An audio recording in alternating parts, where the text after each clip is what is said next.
Est-ce que vous connaissez la légende du bateau fantôme de la baie des Chaleurs au Canada? Aujourd'hui, je vais vous raconter l'histoire de l'un de nos abonnés québécois. Il s'appelle François et il a voulu nous raconter son expérience. En fait, un jour, il a vu un bateau fantôme dans la baie des Chaleurs. Et il n'est pas seul, car c'est une légende bien connue de cette région. François est donc au Québec. Il est originaire de Bonaventure, en Gaspésie, dans la baie des Chaleurs, qui est une région du Québec au Canada. Pour bien situer la baie des Chaleurs, pour ceux qui ne sont pas en vidéo et qui nous écoutent en podcast, en fait, la baie des Chaleurs, elle sépare la province du Québec et du Nouveau-Brunswick. Bon, notez que la largeur de la baie des Chaleurs, elle varie beaucoup selon où l'on se situe sur la côte. Alors si on s'intéresse un petit peu à l'histoire de cette région, je peux vous dire qu'elle est habitée à peu près depuis le milieu du XVIIIe siècle. Beaucoup de navires marchands, de bateaux, de corsaires, de bateaux anglais et de trafiquants d'alcool ont sillonné ces eaux. Et cette légende du bateau fantôme de la baie des Chaleurs, elle a toujours été très présente dans la mémoire des habitants de la région. Dans la famille de François, c'est sa mère qui a été la première à parler de cette légende à François. Sa maman, elle est née en 1944 à l'île d'Orléans. L'île d'Orléans, c'est une île du fleuve Saint-Laurent située à 5 km de la ville de Québec. Elle a déménagé pour habiter à Carleton-sur-Mer dans la baie des Chaleurs en 1954.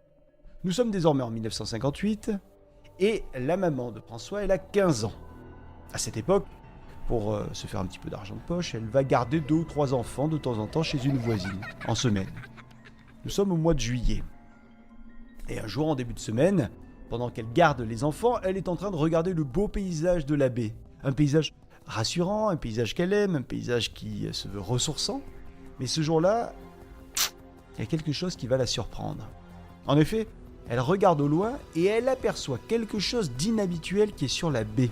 C'est quelque chose qui semble brûler sur la baie, sur l'eau.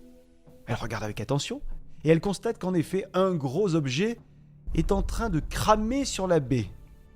Et ça va durer toute la soirée. Bon, heureusement, la maman de François, elle n'est pas la seule à avoir vu ce phénomène ce soir-là. C'est rassurant parce qu'elle aurait pu penser qu'elle perdait la raison. Mais il n'en est rien. Parce que tout le petit village a vu la même scène. Et vous l'imaginez, tout le monde en parle.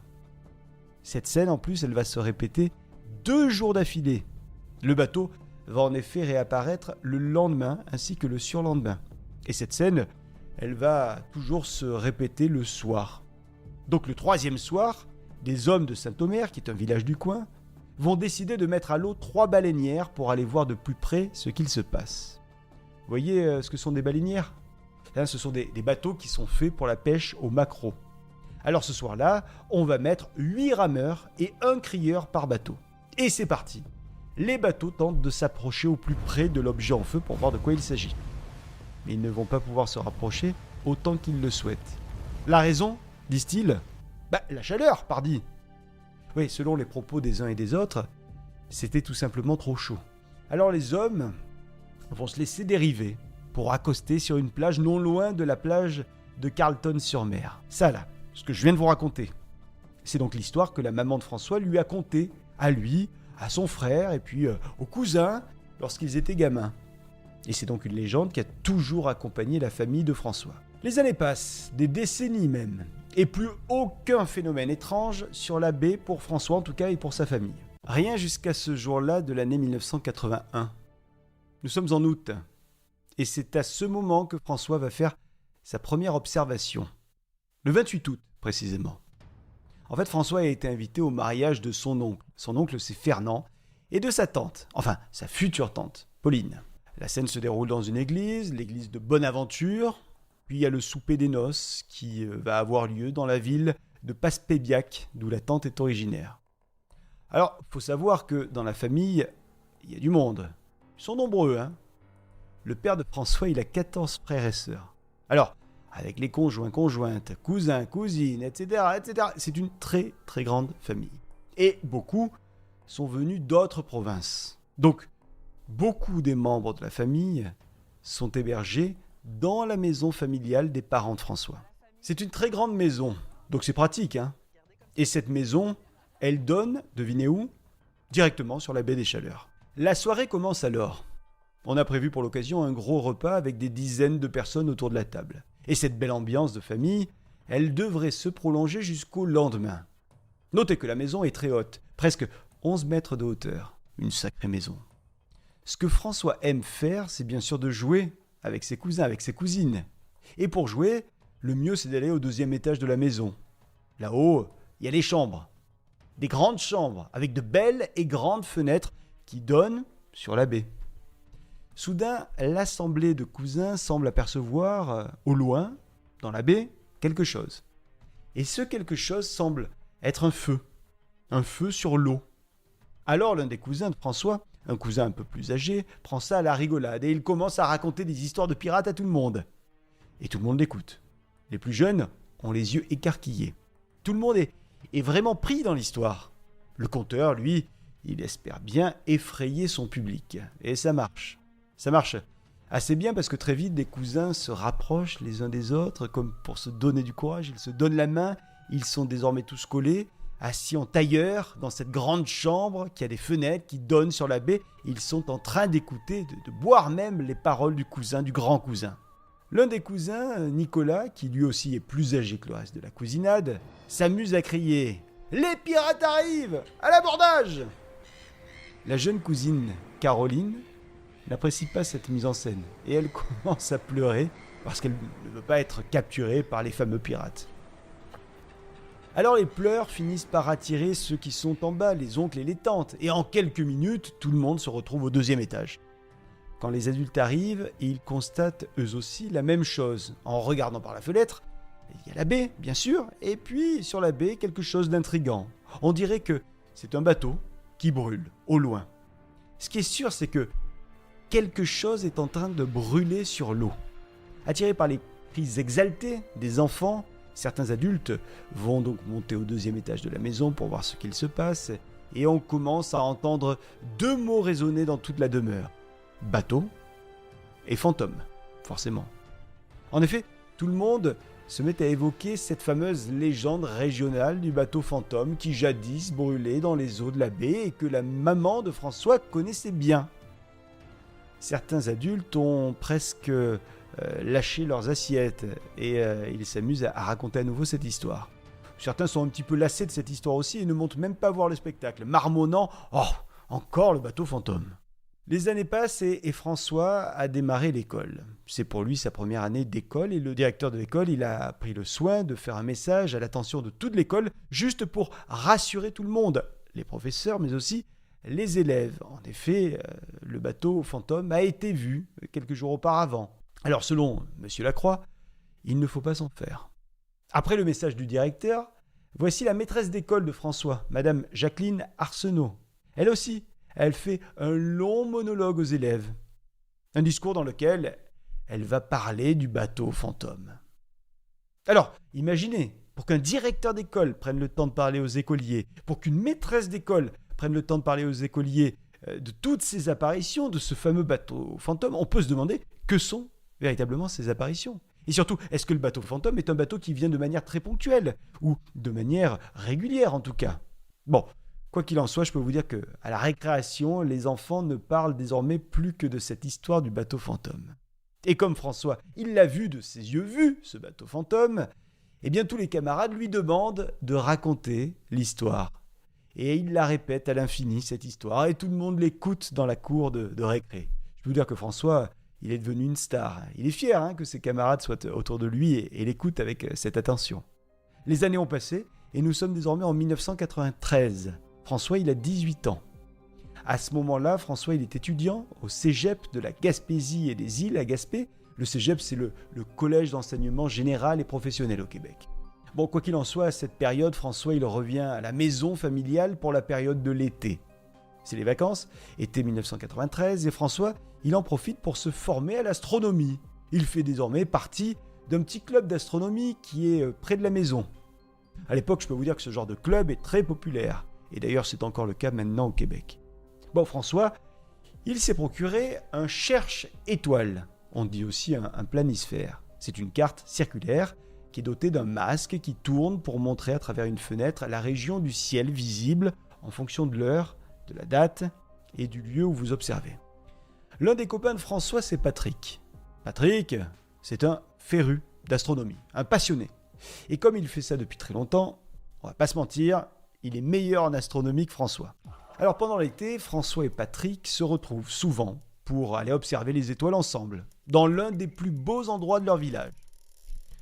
C'est un endroit merveilleux, parce qu'il n'y a pas trop de lumière proche, il n'y a pas de lampadaire, et c'est un quai de pierre qui les accueille, un quai de pierre qui fait plusieurs centaines de pieds et qui est dans la baie.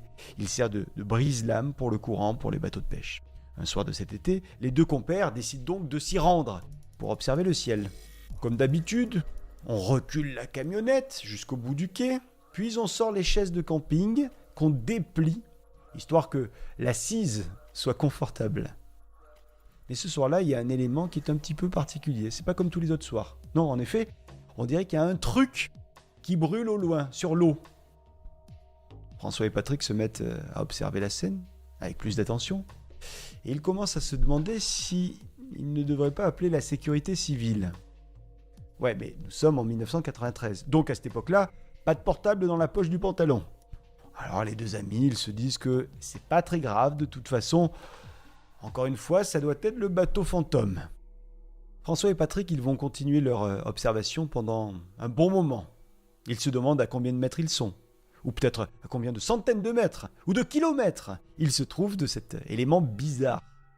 Mais déjà que c'est un peu dur de déterminer la distance d'un feu sur l'eau en pleine journée, alors imaginez dans l'obscurité, c'est quasi impossible. Phénomène étonnant quand même, pendant que le bateau brûle sur l'eau, il semble bouger. Ce soir-là, le courant se déplace vers l'est et le bateau dérive. Et petit à petit, il se rapproche vers François et vers Patrick. Au fur et à mesure que la soirée se passe, le bateau semble avoir tourné à 45 degrés. Il y a un autre élément qui est intéressant. Les deux garçons vont apercevoir 3 pics sur le haut du bateau. 3 pics qui brûlent et qui donnent la lettre W, dont la pointe du centre serait plus haute. Selon Patrick et François, le bateau fantôme est donc un 3-mâts. Alors, François et Patrick, ils vont observer les étoiles une bonne partie de la soirée. La scène aura duré, selon François, quand il me le raconte, environ 1h30 ou 2 heures. Figurez-vous que pendant tout ce temps-là, Patrick va faire la remarque suivante à son ami François. Tu trouves pas que ça sent la fumée ? Il y a une odeur bizarre, non ? Et François aussi, il est d'accord pour dire qu'en effet, il y a une curieuse odeur de cramé. Ça sent le bois qui brûle. Pas une odeur de plastique brûlé, hein. Non, on est sur une véritable odeur de fumée de bois. Odeur qui va disparaître d'un coup, d'un seul. Quasiment en même temps que va disparaître le bateau. Pas d'explosion, pas d'éclair, pas de bruit. Mais à un moment, les deux amis vont juste se retourner et le temps que leur regard arrive sur le bateau, eh bien, ce dernier a déjà disparu. Imaginez un peu la scène. Je suis même pas en train de vous dire que le feu s'est éteint tranquillement. Non, François assure que le bateau a tout simplement disparu d'un coup. Entre 94 et 98, François, il est à l'université Laval, dans la ville de Québec, où il est allé étudier. Ce sont des études en administration des affaires qu'il suit. À cette époque, François a un appartement d'étudiant, un petit appartement dans lequel il se sent bien. Donc, il ne revient que très rarement en Gaspésie dans la maison familiale. Et il faut bien payer l'appartement, donc François, il alterne entre les cours et son boulot d'étudiant. François, il aime bien aussi aller à la bibliothèque Malenfant de l'université Laval. Et pour cause, c'est la plus vieille université francophone en Amérique du Nord. Donc, elle possède de nombreux trésors. François, lui, il a toujours adoré la recherche et l'histoire, donc il y passe beaucoup de temps à feuilleter tous les bouquins. Il est surtout dans la section des livres rares et des thèses. Bref, un jour, en fouillant entre les rayons de cette bibliothèque, François tombe sur une thèse de maîtrise. Le sujet de cette thèse, les bateaux fantômes. Alors, l'œil de François est immédiatement attiré par ce livre et il décide de consulter l'ouvrage sur place. La thèse en question, elle date de 1976. Ça fait un paquet d'années donc. Et dans cette thèse, il est question, bien sûr, de la légende du Hollandais volant, parfois appelé le voltigeur hollandais. C'est le plus célèbre des vaisseaux fantômes. C'est un mythe qui a souvent été utilisé par les écrivains dans leurs récits d'aventure. On parle également dans cette thèse d'autres bateaux fantômes, et notamment de celui qui hante l'esprit de François, le fameux bateau fantôme de la baie des Chaleurs. L'auteur de cette thèse est une chercheuse du Nouveau-Brunswick. Cette chercheuse a notamment été la directrice du lieu historique national de la bataille de la Ristigouche. La bataille de la Ristigouche, c'est une célèbre bataille à coups de canon entre les Français et les Anglais au XVIIIe siècle. Bref, cette chercheuse, ce n'est pas n'importe qui. Alors, François, il a pris le temps, pour nous, pour cette petite histoire, d'appeler l'université, maintenant là, pour essayer d'obtenir le numéro de la chercheuse. Malheureusement, le temps a passé et cette dernière est désormais malade, et puis en plus, elle est sacrément âgée. Alors, c'est le fils de la chercheuse qui a répondu au téléphone, et il a répondu aux questions de François surtout. Et il lui a confirmé à François au téléphone que sa maman lui parlait à l'époque toujours de bateaux fantômes, dont bien sûr celui de la baie des Chaleurs dont on est en train de parler. Alors lui, le fils, il avoue à François qu'il n'y avait jamais cru à ces histoires de bateaux fantômes.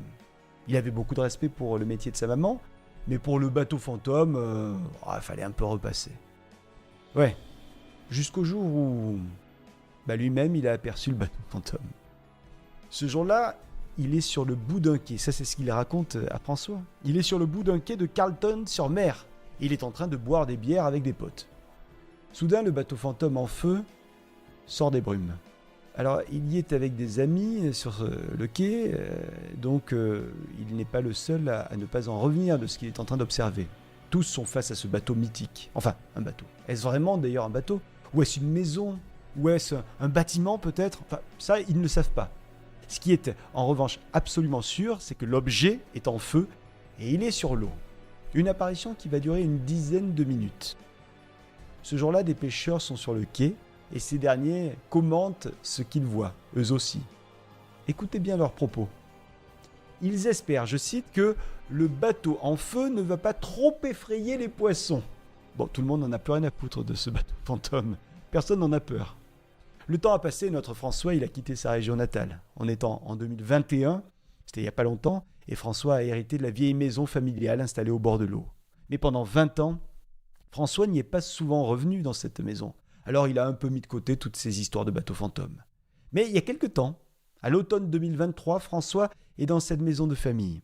Et il télétravaille, il fait des rénovations également dans sa maison, et de temps en temps, pendant qu'il bosse, il écoute la radio et puis il regarde la télévision. Enfin, regarder est un bien grand mot, on va dire qu'il met la télévision en fond et celle-ci donne les nouvelles de la région. Demain, il va faire beau, une usine va fermer, un accident de voiture est à déplorer, etc., etc.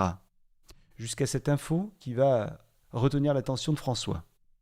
La petite station de télévision locale vient juste à l'instant là d'annoncer que le bateau fantôme a été aperçu la veille. Les présentateurs donnent ensuite un message de la garde côtière qui demande à toute la population d'arrêter de contacter les gardes-côtes. La garde côtière affirme que il ne s'agit pas d'un bateau de pêcheurs ou d'un chalutier qui brûlait la veille. Non, ce que les gens ont vu sur la baie des Chaleurs, c'est simplement le bateau fantôme. La télé le dit, la télé l'affirme, comme si c'était une évidence pour tout le monde. Rassurez-vous, tout va bien, c'est le bateau fantôme. Les journalistes ajoutent que le bateau a été aperçu en face du village de Caplan, qui se situe entre Bonaventure et Carleton-sur-Mer. Et ils demandent aux téléspectateurs d'arrêter d'appeler les services d'urgence et la sûreté du Québec, c'est-à-dire la police provinciale qui gère le territoire. Bon, vous imaginez bien que François n'est pas resté impassible avec cette info. Il a donc contacté la télé locale. Encore une fois, il l'a fait un peu pour nous. Le journaliste à qui il va parler va lui dire qu'une rumeur court et que certaines personnes pensent que peut-être la boule de feu qui a été observée serait un avion qui se serait écrasé dans la baie. Alors ouais, en effet, il y a bel et bien un aéroport. L'aéroport est à Bonaventure. Sauf qu'aucun appareil n'a été porté disparu ce jour-là. Alors toutes ces apparitions de bateaux fantômes, elles sont vraiment mystérieuses. Ça, c'est peu de le dire. La conjointe de François, elle a écouté les histoires de François un petit peu toute sa vie. Alors elle aussi, elle a eu le temps de réfléchir à ce phénomène. Et elle suggère finalement à François qu'il s'agirait peut-être d'un feu de Saint-Elme. Le feu de Saint-Elme, c'est ainsi qu'on nomme les phénomènes physiques qui se produisent dans certaines conditions météorologiques. En fait, c'est un phénomène, le feu de Saint-Elme, qui se manifeste par des lueurs qui apparaissent surtout aux extrémités des mâts des navires et sur les ailes des avions certains soirs. Pourquoi pas ? C'est une version qui est très plausible. Mais alors, pourquoi cette odeur de fumée, sentie par de nombreuses personnes, comme François par exemple, et comme son pote ? Personne n'a la réponse. Quoi qu'il en soit, ce phénomène a été vu dans plein d'endroits différents du Québec, puisqu'il y a eu des apparitions entre Carleton-sur-Mer et Bonaventure. Le bateau aurait aussi fait des apparitions jusqu'à l'Anse à Beaufils.